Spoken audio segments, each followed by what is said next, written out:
The battle between Ash and Cynthia rages on. Let's jump into it.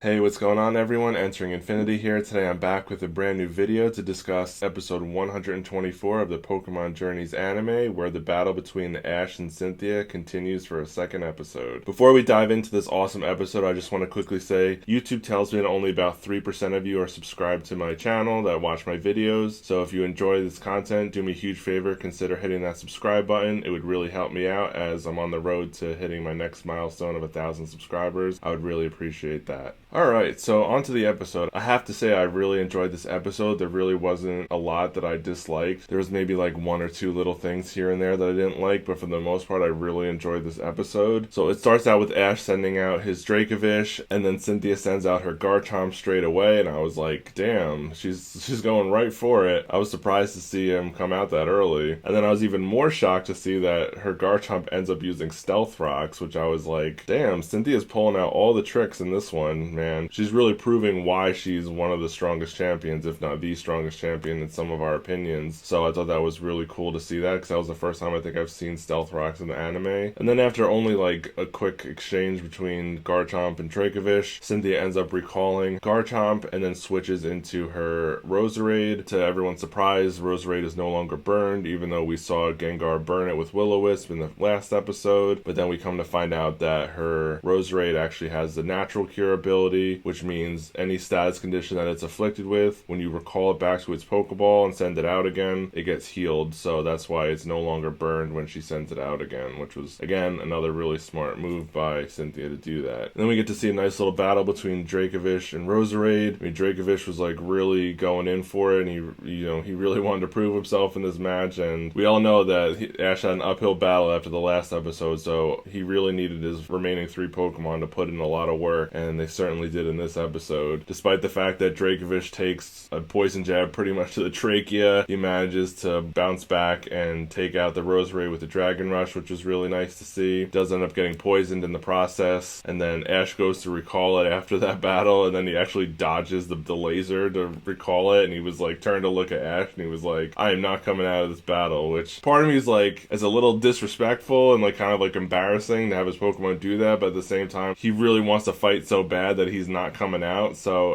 it's kind of like a catch-22, but I do appreciate the spirit of him wanting to stay in and continue on fighting. So then she sends out her majestic Milotic, which I love to see, and we get to see the two of them clash now, and she has Disarming Voice on the Milotic, which is a fairy type move to deal with dragons, so that was obviously not great for Ash's Dracovish, but he manages to pull through, and he puts in some good work and deals some good damage to Milotic before ultimately taking the KO and falling to the Milotic. Then Ash sends out his Sirfetch'd, and he uses some move that I have no idea what the move was, because I was watching it in raw Japanese, and I don't even know if it was actually even a move, or if it was just one of like Ash's ass pulls where he just does some kind of crazy thing to like change the tide of battle. But he has a Sirfetch'd like turn his shield into like pretty much like a Destructo disc, and he like throws it around the stadium, and it like blows up all the Stealth Rocks, which I thought was crazy. It was like awesome to see that, but I want to know like what move was that? Was it even a move, or was it just Ash being Ash and using his plot armor to kind of like get rid of the Stealth Rocks? I do have to say though, before I move on, that the way the Stealth Rocks were realized in the anime was like absolutely hilarious. As soon as he sent out the Sirfetch'd just like smacked into it and went flying. It was like literally like he threw the Sirfetch'd into oncoming traffic. Like, it was absolutely hilarious. I was cracking up. That was my first time seeing Stealth Rocks in the anime. I'm not sure if they've showed it before, but I thought that was absolutely hilarious, and I was cracking up at that part. But yeah, it was really good that he managed to get rid of the Stealth Rocks. I'm not sure why Cynthia didn't use it earlier in the battle, but at least that hazard is now out of the way, so Ash didn't have to worry about that for the rest of the battle. Sirfetch'd goes in, puts in a lot of work, and ends up using Meteor Assault to take out the Milotic in a really awesome fashion. So now Ash is starting to like slowly claw his way back into this battle. So then after he takes out the Milotic, Cynthia sends Garchomp back into the battle, and at this point, like, we're kind of ready for it to Mega Evolve and waiting for that to come come at any moment. Doesn't end up coming, which was a little surprising, but the two of them clash, and Sirfetch'd is just like really intense. I really love the fighting spirit that Sirfetch'd has, and it's always like wanting to put in its all, and like it doesn't want to like ever lose a battle, and it's just really awesome Pokemon. And I really liked in this episode, like the Pokemon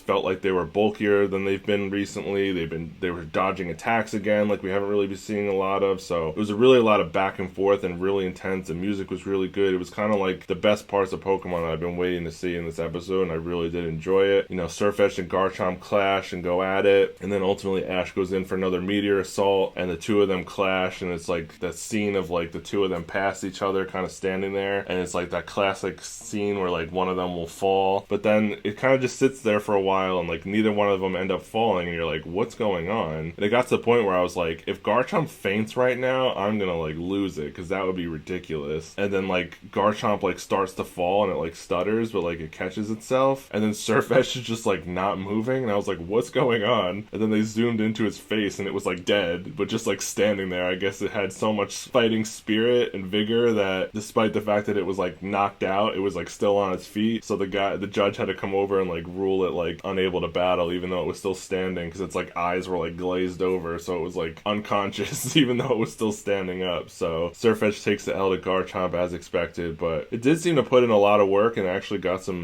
meaningful damage onto the Garchomp, so that was pretty good for Ash at the very least. So then Cynthia recalls the Garchomp and sends out Togekiss. Ash is down to his final Pokemon in Lucario, so now it's Lucario against the world. We get to see like one of my favorite parts of the episode where Lucario does like a bullet punch into Togekiss and just beats the shit out of it. I thought that was absolutely hilarious. I saw that part from the trailer preview from last week, and I was like really looking forward to that part because I thought it was like absolutely hilarious the way like Lucario just like wails on the Togekiss. But Ash's Lucario does end up taking a decent amount of damage from the Air Slash attack, but it manages to bounce back. And then the ultimate reveal of the episode, we see that Cynthia recalls Togekiss to the Pokeball, and then you see her Dynamax band under her sleeve. Talk about, you know, having a strategy up your sleeve. She ends up Dynamaxing the Togekiss, which I think shocked just about everybody that didn't already get spoiled from people on the internet. But I thought that was like absolutely crazy. I was thinking to myself, why would you choose to Dynamax Togekiss and not Garchomp? Garchomp is your strongest Pokemon. You could have either Mega Evolved it or Dynamax it. Why would you not Dynamax or Mega Evolve the Garchomp? But I'm sure she has her reasons, but that was just kind of my thoughts at that point. And then Ash Mega Evolves his Lucario, so now we get Mega Lucario versus Dynamax Togekiss. Plus she still has a Garchomp in the back at about half health or so. So Ash has a real uphill battle to go in this final episode, I have to say, but I'm really looking forward to it. I thought this episode was really good. The only thing I didn't really like is I felt like it cut away from the battle a lot in this episode, and a lot of it was fine. The only thing I didn't like was like how many times they showed Morpeko like eating chocolate and stuff. It's like, how many times do we need to see Morpeko getting a close-up zoom in eating chocolate for like 5 seconds at a time? That time could have been served doing like a nice cameo. We still haven't seen a single one of like Ash's friends watching it, so I would have preferred to see that over seeing Morpeko constantly eating chocolate and just like being stupid. Oh, I do want to also point out, I love that part when like Infernape was like getting really intense back at Oak's lab, and it was like throwing punches and like Professor Oak was dodging them. I thought that was a funny callback to how like Ash's Pokemon are always attacking Professor Oak, so I really liked that part. That was really funny. But yeah, overall I thought it was an awesome episode. It was great music, great action, great kind of battle strategies on both sides. Really good battle. I'm really curious to see how this is going to play out in the final episode next week. Who's going to take the W? You know, for me personally, I don't care either way who wins. I just want it to feel earned, and I just want it to be a good battle. You know, in reality, Ash has no business beating a champion like Cynthia, but due to his plot shielding, you know, anything can really happen in this series, so we'll have to wait and see. But I just hope that it's a really good battle next week. I hope we get really good art and animation, and I hope that it really finishes off strong in this Clash of the Titans. So if you stayed to the end, thank you so much for watching. I hope you enjoyed. If you enjoyed the video, if you could do me a huge favor, hit that like button, subscribe to the channel if you're new, and leave a comment down below and let me know what you thought of the episode, and I'll catch you on the next one.